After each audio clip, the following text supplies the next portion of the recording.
BNP focus করেছিল সরকার গঠন এবং সরকার স্টেবিলিটির উপরে প্রথম সময়টা। যেহেতু রাষ্ট্রপতি আগে থেকে চলে আসছেন এবং ক্রাইসিস সময় তিনি পার করতে পেরেছেন, নির্বাচনটাও তিনি করতে পেরেছেন, সেহেতু বিএনপি হয়তো মনে করেছে যে না, পরেও রাষ্ট্রপতি পদটা নিয়ে চিন্তা করা যায়।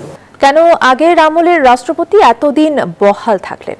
বিশ্লেষকরা বলছেন, ভোটের পর সরকারের স্থিতিশীলতা অর্জনে বেশি মনোযোগ দিতে হয়েছে, সাংবিধানিক সংকট এড়ানোতেও ছিল সতর্ক দৃষ্টি। আর তাই নতুন মুখের সন্ধান করেনি ক্ষমতাসীনরা। গণঅভ্যুত্থানের পর রাষ্ট্রপতিকে সমর্থন না জানালে দেশের ইতিহাস ভিন্ন হতে পারত বলেও মনে করেন তারা। বিস্তারিত জানাচ্ছেন শালি জয়। শপথ নিয়েছিলেন পতিত আওয়ামী লীগ সরকারের আমলে। তখন মোহাম্মদ শাহাবুদ্দিনের রাষ্ট্রপতি হওয়া ছিল বড় চমক।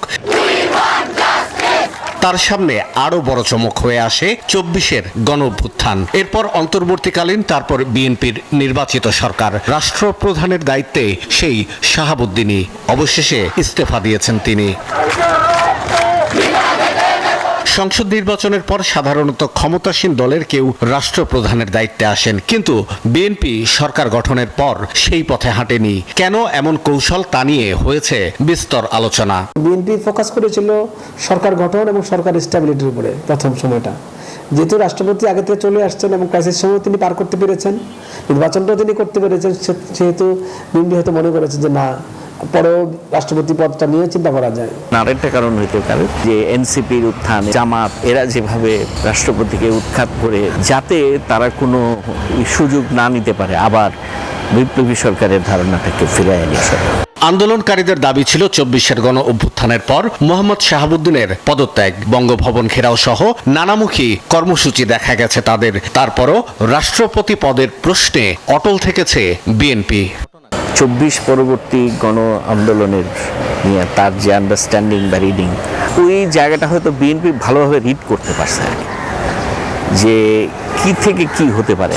প্রেসিডেন্ট তিনি ১০৬ সুপ্রিম কোর্টের রেফারেন্স নিয়ে তিনি একটি সরকার গঠন করলেন। এই জিনিসটা দ্রুত না হলে ওই মুহূর্তে একটা ক্যাওস লেগে যেত এবং একটা বিপ্লবী সরকার হওয়ার সম্ভাবনা থাকতো। এবং যদি বিপ্লবী সরকার হতো তাহলে আজকের বিএনপি এই পর্যায়ে থাকতো না। বিশ্লেষকরা মনে করছেন, সরকার স্থিতিশীল হয়ে উঠলেও নতুন রাষ্ট্রপতির সামনে থাকবে রাজনৈতিক চ্যালেঞ্জ। রাষ্ট্রপতির একটা বিশেষ উদ্যোগ থাকা উচিত। এই পলিটিক্যাল পার্টিগুলো যেন অন্তত মাসে একবার নিজেদের মধ্যে বসতে পারে আর কি। দেশের প্রতি কমিটেড, আর হলো তার সে ব্যক্তিত্ব আছে, যে কোনো ক্রাইসিসে তিনি সিদ্ধান্ত নিতে পারেন।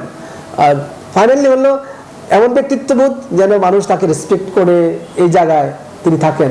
দেখেছেন নানান উত্থান পতন, পড়িয়েছেন ৩টি সরকারের শপথ।